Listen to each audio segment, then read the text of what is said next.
ಸ್ವಾಮಿ ಸಮರ್ಥ ಶ್ರೀ ಅಕ್ಕಲ್ಕೋಟ್ ಶ್ರೀ ಸ್ವಾಮಿ ಸಮರ್ಥ ಸೇವಾ ಕನ್ನಡ ಯೂಟ್ಯೂಬ್ ಚಾನಲ್ದಾಗ ಎಲ್ಲರಿಗೂ ಸ್ವಾಗತ. ನಾನು ನಿಮ್ಮ ಪೂಜಾ. ಮೊದಲನೇದಾಗಿ ಎಲ್ಲರಿಗೂ ಶ್ರೀ ಸ್ವಾಮಿ ಸಮರ್ಥ. ಇವತ್ತು ಅಮಾವಾಸ್ಯೆ. ಇವತ್ತು ಸಾಯಂಕಾಲ ತಪ್ಪದೆ ಈ ಎಲ್ಲ ಉಪಾಯಗಳನ್ನ ಮಾಡ್ಕೊರಿ. ಯಾಕಂದ್ರೆ ಅಮಾವಾಸ್ಯೆ ಅಂದ ಕೂಡಲೇ ನಮ್ಮ ಸುತ್ತಮುತ್ತ ವಾತಾವರಣದಾಗ ಸಕಾರಾತ್ಮಕ ಊರ್ಜೆ ಯಾವ ರೀತಿ ಇರ್ತಿತ್ತಲ್ಲ ಅದೇ ರೀತಿ ನಕಾರಾತ್ಮಕ ಊರ್ಜೆ ಕೂಡ ಅದರ ಶಕ್ತಿ ಇವತ್ತು ಜಾಸ್ತಿ ಇರ್ತೈತಿ. ಹಾಗಾಗಿ ಕೆಲವೊಂದು ಸಲ ನಮ್ಗೆ ಆರೋಗ್ಯ ಸಮಸ್ಯೆ ಆಗಲಿ, ಮನ್ಯಾಗ ಕಿರಿಕಿರಿ ಆಗಲಿ, ಅಥವಾ ಏನೋ ಒಂದು ಅಚಾನಕ್ಕಾಗಿ ಏನೋ ಒಂದು ದುರ್ಘಟನೆಗಳು ನಡೀತಿರ್ತಾವೆ, ಏನೋ ಒಂದು ನಮ್ಮ ಜೀವನದಾಗ ಒಂದು ನಕಾರಾತ್ಮಕ ಶಕ್ತಿ, ದುಷ್ಟಶಕ್ತಿಯ ಪರಿಣಾಮ ಇರ್ತದೆ. ಹಾಗಾಗಿ ಅಮಾವಾಸ್ಯೆ ದಿವಸ ಈ ಸಣ್ಣ ಉಪಾಯಗಳನ್ನ ಮಾಡ್ಕೋದ್ರಿಂದ ಅದೆಲ್ಲದರಿಂದ ನಮ್ಮ ಜೀವನದಾಗ ದೂರ ಆಗಿ ನಮ್ಮ ಜೀವನದಾಗ ಸುಖ ಸಮೃದ್ಧಿ ಅನ್ನೋದು ಬರ್ತೈತಿ.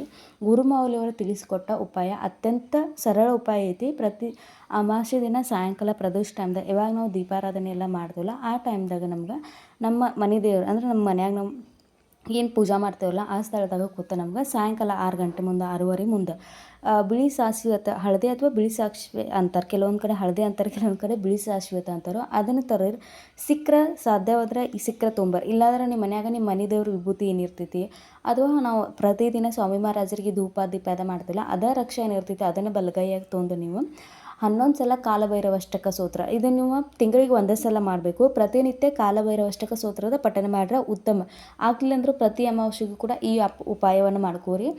ಆನಂತರ 11 ಸಲ ಕಾಲಭೈರವಾಷ್ಟಕ ಸ್ತೋತ್ರ, ಆನಂತರ 1 ಸಲ ಒಲಗಾ ಸೂಕ್ತ, ಶ್ರೀ ಒಲಗಾ ಸೂಕ್ತ. ಇದು 2 ನಿತ್ಯ ಸೇವೆ ಗ್ರಂಥದಾಗಿದ್ದಾವೆ. ನಿಮ್ಮ ಮತ್ತೆ ನಿತ್ಯ ಸೇವೆ ಗ್ರಂಥ ಇಲ್ಲಾಗಿತ್ತಂದ್ರೆ ಯೂಟ್ಯೂಬ್ದಾಗ ಹಚ್ಚಿ ಕೇಳ್ರಿ.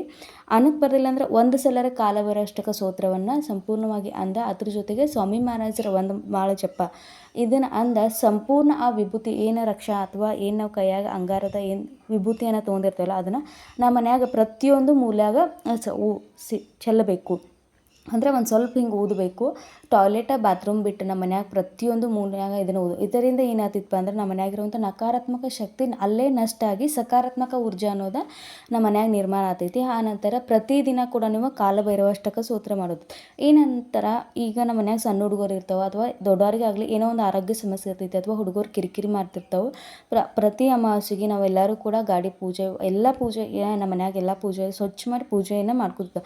ಅದೇ ರೀತಿ ಈ ಒಂದು ತೆಂಗಿನಕಾಯಿ ಆಗದಿಲ್ಲ ಅಂದ್ರೆ ನೀವು ಬಿಳಿ ಸಾಸಿವೆ ಏನಿರ್ತಲ್ಲ ಅದರಿಂದನೂ ಕೂಡ ನಿಮ್ಮಿಂದ 7 ಸಲ ಇಳಿಸಿ ಅಂದ್ರೆ ಮ್ಯಾಲಿಂದ ಕೆಳಗೆ 7 ಸಲ ಇಳಿಸಿ ಶ್ರೀ ಸ್ವಾಮಿ ಸಮರ್ಥ 7 ಸಲ ಹೇಳ್ಕೊತಾ ಅದನ್ನು ಇಳಿಸ್ಬೇಕು. ಆ ನಂತರ ಅದನ್ನು ಯಾರೂ ತುಳಿದ ಜಾಗದಾಗ ಚೆಲ್ಲಬೇಕು. ಇದರಿಂದ ಯಾರಿಗೂ ಕೂಡ ಅಂದ್ರೆ ನಾವು ಓಡಾಡೋ ಜಾಗದಾಗ ಚೆಲ್ಲಬೇಡ. ಯಾಕಂದ್ರೆ ನಿಮ್ಮ ಮಕ್ಕಳ ಮ್ಯಾಗಿರುವಂಥ ಏನೋ ಒಂದು ಕಣ್ದೃಷ್ಟಿ ಆಗಲಿ ಅಥವಾ ಏನೋ ಒಂದು ದುಷ್ಟಶಕ್ತಿಯ ಪರಿಣಾಮ ಅದೆಲ್ಲ ಕ್ರಮೇಣವಾಗಿ ಕಡಿಮೆ ಆಗೈತಿ. ಅದೇ ಇನ್ನೊಬ್ಬರ ಮೇಲೆ ಹೋಗಬಾರ್ದು ಅಷ್ಟೇ. ಹಾಗಾಗಿ ನಿಮ್ಗೆ ಎಲ್ಲಿ ಅದು ಯಾರೋ ಅಡ್ಡಾಡಿದಾಗ ಜಾಗದಾಗ ಅದನ್ನು ಚೆಲ್ಲರಿ. ಆ ನಂತರ ಸಾಯಂಕಾಲ ನೋಡ್ರಿ, ಈ ದಿನ ಸಾಯಂಕಾಲ ನಮ್ಮ ಮನ್ಯಾಗ ಧೂಪ ದೀಪ ಎಲ್ಲ ಹಚ್ಚಿರ್ತೀವಿ. ಆದಷ್ಟು ಸಾಂಬ್ರಾಣಿಯನ್ನು ಮನ್ಯಾಗ ಅಮಾವಾಸ್ಯೆ ದಿವಸ ಹಾಕಿರಿ. ಅದ್ರ ಜೊತೆಗೆ ಬಿಳಿ ಸಾಸಿವೆ ಕೂಡ ನೀವು ಹಾಕಿ ಅಂದ್ರೆ ಏನೇ ಒಂದು ನೆಗೆಟಿವ್ ಎನರ್ಜಿ ಇದ್ರೂ ಅದೆಲ್ಲ ಅಲ್ಲೇ ನಷ್ಟ ಆಗ್ತೈತಿ.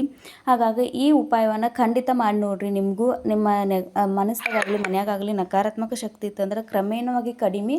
ಒಂದು ಸಲ ಮಾಡಿದ ಕೂಡಲೇ ಏನೋ ಒಂದು ಚಮತ್ಕಾರ ಆದಿದೆಯನ್ನೆಲ್ಲ ಪ್ರತಿ ತಿಂಗಳ ಒಂದು 2-3 ತಿಂಗಳು ನೀವು ಇದನ್ನು ಮಾಡ್ಕೊತ ಹೊಂಟ್ರಿ ಅಂದ್ರೆ ಅಥವಾ ಪ್ರತಿದಿನ ನಾವು ಕಾಲಭೈರವಾಷ್ಟಕ ಸ್ತೋತ್ರನ ಮನ್ಯಾಗ ಪಠನೆ ಮಾಡೋದ್ರಿಂದ ಎಲ್ಲ ಒಂದು ದುಷ್ಟಶಕ್ತಿಯ ಏನೇ ಒಂದು ನಕಾರಾತ್ಮಕ ಎನರ್ಜಿ ಅದು ನಷ್ಟ ಆಗಿ ಸಕಾರಾತ್ಮಕ ಊರ್ಜೆ ಅನ್ನೋದು ನಿರ್ಮಾಣ ಆಗ್ತೈತಿ. ಈ ಮಾಹಿತಿ ನಿಮ್ಗೆ ಎಲ್ಲರಿಗೂ ಇಷ್ಟ ಆಗೈತೆ ಅಂತ ಭಾವಿಸ್ಕೊಳ್ಳೋನು. ಹೊಸದಾಗಿ ನೋಡೋರ ಹೆಚ್ಚಿನ ಪ್ರಮಾಣದಾಗ ಸ್ವಾಮಿ ಸೇವೆನ ಪ್ರಸಾರ ಮಾಡಿರಿ, ಸ್ವಾಮಿ ಸೇವೆನ ಮಾಡ್ರಿ ಅನ್ಕೋತ ಇವತ್ತಿನ ವಿಡಿಯೋ ಇಲ್ಲಿಗೆ ಎಂಡ್ ಮಾಡ್ಕೊಳ್ಳೋಣ. ಮತ್ತೊಂದು ಮುಂದಿನ ಹೊಸ ವಿಡಿಯೋ ಜೊತೆ ಸ್ವಾಮಿ ಸೇವೆ ಜೊತೆ ನಿಮ್ಮ ಮುಂದೆ ಬರ್ತೇನೆ. ಶ್ರೀ ಸ್ವಾಮಿ ಸಮರ್ಥ.